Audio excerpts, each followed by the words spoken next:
ఆరోగ్యం క్షీణించినా పర్లేదు కానీ నేను దేవునికి ఇష్టడుగా బ్రతకాలని అనుకున్నాడు.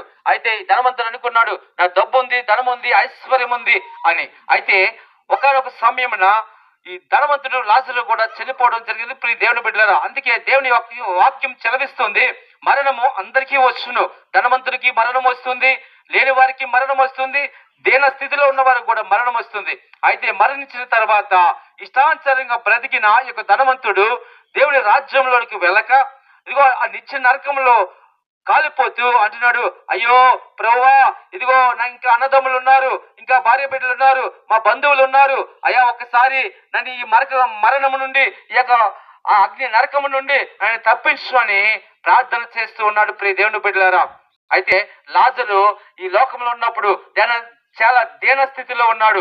ఏమి తినడానికి తిండి లేక, కట్టుకోవడానికి బట్టలు లేక, ఇదిగో దేవునికి ఇష్టంగా బ్రతికితూ ఉన్నాడు. అయితే చనిపోయిన ఈ లాజరు, ఈ దరిద్రుడు ఎక్కడున్నాడంటే దేవుడి కుడి పార్శ్వమున కూర్చుని ఉన్నాడు. ఆ పరలోక రాజ్యంలో దేవుని పాటు ఉన్నాడు. ప్రియ దేవుని బిడ్డలారా, ఒకవేళ నీవు నేను మరణించిన తర్వాత ఎక్కడికి వెళ్తామని ఆలోచన చేయాలి. ప్రియ దేవుని బిడ్డలారా, ఈ జీవితం ఎంతకాలం అంటే మన బ్రతుకు ఉన్నంత కాలం. ఈ రోజు చనిపోతామో, రేపు చనిపోతామో, ఎప్పుడు చనిపోతామో మనకి తెలియని ఈ జీవితంలో నీవు చనిపోయిన తర్వాత నీ ఆత్మ ఎక్కడికి వెళ్తుందని ఒకసారి నువ్వు చాలా జాగ్రత్తగా ఆలోచించవలసిన విషయం. ప్రియ దేవుని బిడ్డలారా, ఆలోచించండి. నువ్వు చనిపోయిన తర్వాత నువ్వు ఎక్కడికి వెళ్తావు? నిత్య నరకానికి వెళ్తావా, నిత్య జీవానికి వెళ్తావా అని దేవుడి ఈ యొక్క మధ్యాహ్న సమయంలో నీతోనే మాట్లాడుతూ ఉన్నాడు.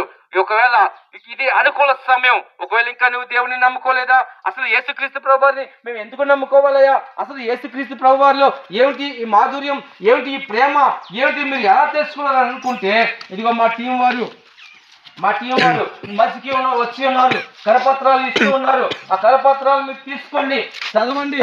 చదివి నిజ దేవుడు ఎవరినేది తెలుసుకోవాలని ప్రభు పేరట మీకు తెలియజేస్తారు.